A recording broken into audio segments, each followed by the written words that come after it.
Dear Sam, I can't express enough how much our correspondences have meant to me these past 6 months. I await each letter eagerly, promptly delivered on a Monday, just as you promised. My apologies for not responding in kind. As I have mentioned before, it can be difficult to find the time to sit down and write. Work takes up the bulk of my efforts. Not surprising to one who lives alone, is it? We tend to turn all our attention at something or other to fill out the day's long hours. I suppose I should take up a hobby. All this work can't be good for the constitution. I must say though that I'll always make time to sit down and read your letters in the late hours of a Monday evening after I've finished the endless paperwork. Usually with a nice glass of whiskey, 12-year single malt, and now with the winter closing in, a crackling fire. On to answering the questions from your last few letters. With regards to how I ended up posting that advert in the newspaper looking for a pen pal, I'm surprised we haven't discussed the matter before now. I'm sorry to say that it really isn't much of an interesting story. I'm sure you understand what it's like to live alone. Like you, I too have very few friends. None that I would consider close. Sadly, in fact, they are all associates from work. How does one reach my age with such a lot? You are still young, my friend. Take my advice and go out into the world to find some. Otherwise you could end up like me, putting an advert in the paper not knowing what to expect.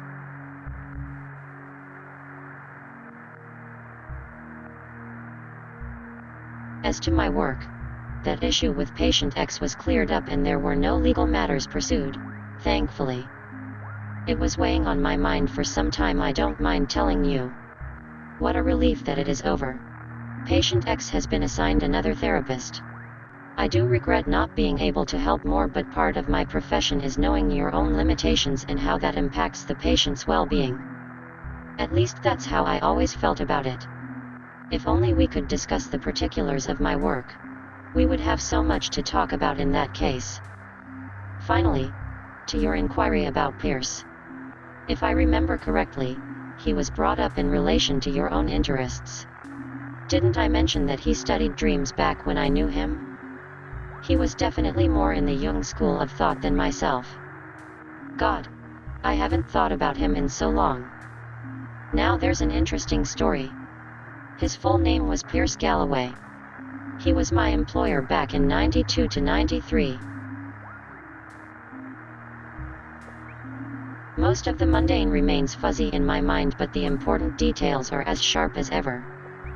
I had hit a bit of a slump in my career, took to the bottle a little too hard. It was only after he ended my employment did I question how Pierce found me. To this day I do not know, and yet while sitting in a pub on a winter day back in 92, and he walked and sat down beside me. To be honest, I was just happy to have any employment, and his proposal sounded interesting. He was to conduct a study on the impacts of dreams on the conscious mind and if one can affect the other. My part in the affair was to hold counseling sessions for the volunteers, assess their mental health and see if there would be any improvements. There was another therapist, an archivist, and myself. It all seemed above board, fully funded with a grant or such. Our work took place in a decently sized rented office building just outside the city. For the first couple of months all seemed to be going well. Pierce handled the dream aspect of the study, of which he kept his findings to himself. It was essential for the study that one part didn't impact the other, so he told us.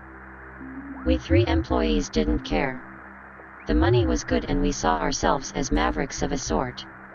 Doing the esoteric work the establishment wouldn't touch. All of us were considered misfits of a sort in our professions. In hindsight, it was the brightest of red flags that Pierce sought all of us out at our lowest. As time went on, each volunteer's condition only got worse. We began to question the ethics of continuing the study, but our protests fell on deaf ears. Pierce was adamant that our work would continue. To me he seemed like a man possessed. That the study held more importance than simple research, like it was a means to an end. So we carried on. My curiosity about the man began to increase as the months rolled by. He was a pleasant enough fellow, though a bit standoffish. He never discussed his past or previous work, where he studied, etc. So on my own time I began to conduct another study, as it were. Who was Pierce Galloway? I began by trying to find out where he received his diploma. I made calls to every college in the nation, and when that failed, reached out to some colleagues in the UK and Germany. No one had heard of him. One of them had some contacts in America and said they would make some inquiries on my behalf.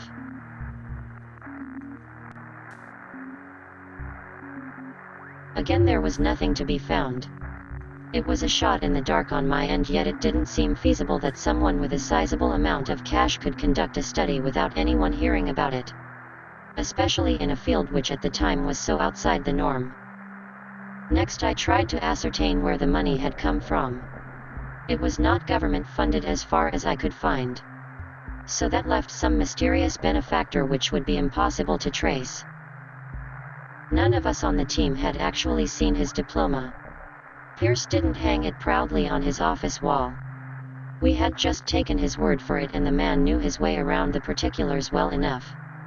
He paid us too much for there to be some sort of scam. The thought of the whole affair being some sort of elaborate tax evasion scheme crossed our minds.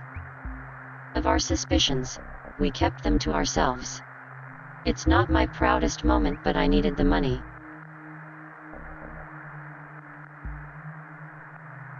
It was out of the blue that one day, months after my initial inquiries, a colleague in Dublin called me with a very strange turn of events. She had by chance, while going through some old files, found a graduation picture for an engineering class from the 1940s. She was in the middle of sorting through the archived material of the university where she worked at the time. One of the names listed was Pierce Galloway. She sent on a photocopy of the picture and surmised in her letter that it could be a relation, maybe his father. I could see the resemblance, but her next letter gave me chills. She had found a newspaper clipping buried at the bottom of some files dated from the 1960s. It stated that this Pierce was working with some other fellows from around the globe on spatial communications or some such. The particulars I don't remember, but the photo. It was him. There was no mistaking it. Yet the man I knew. It didn't look like he'd aged a day. I rationalized it as one is wont to do. Surely that picture must be his father, and the two just bore a striking resemblance. I had to work up the courage to even begin broaching the subject with my employer, deciding an offhand comment about his father would bear the best results for me. So one day, while we chatted, I played off my discovery as an innocent happenstance. My friend in Dublin and I had been talking. I'd mentioned my employment, she'd been archiving old files, etc. I'd never seen a man's eyes turn cold so fast. Yet the polite veneer remained. I was told without any hesitation that I must have been mistaken. An awkward silence filled his office, signaling an end to that topic of conversation. There was a mutual unspoken understanding between the two of us that I was never to bring up the subject again. There were other questionable incidents throughout my time there, but the most notable happened at the end. We three would always finish at normal working hours while Pierce stayed on late to perform his end of the study with the volunteers. I'm sad to say that their mental health had, at that stage, been on a steady decline. I had just arrived home to only realize that I'd left my house keys at the office, so got back in my car to make the 30-minute drive back. Dim lights were left on in the lobby, but the rest of the building was shrouded in darkness. I made my way up to the second floor where my office was located. I hurried in to collect my keys and after a quick search, found them in my desk drawer. It was when I stepped back out into the hallway that I heard a faint hum. Once again my curiosity was piqued. So I followed the sound down the hall past all the usual rooms until I arrived at the end. The sound was emanating from behind this last door, which Pierce had always kept locked. We had been informed that the space beyond was unsuitable, that it remained in an unfinished state. As I stood there listening to that pulsing hum, I realized the door was slightly ajar. A very weak light was visible through the crack. I slowly pushed it open to find Pierce hunched over a computer monitor at a desk in a room that was in a very finished state. Behind him was one of the volunteers strapped into some sort of contraption. It didn't look like any medical device I'd seen before or since. They were laying down on a metal slab with just a pillow for their head. They seemed to be in a deep state of sleep with monitors and tubes and wires surrounding them haphazardly. This weird amalgamation was the origin of the hum. As I diverted my gaze back to Pierce, I found his eyes on mine. There was no verbal communication besides his hard stare. When it seemed the silence would stretch on forever, I mumbled a quiet sorry, then turned on my heel and hurried down the hallway and out the building.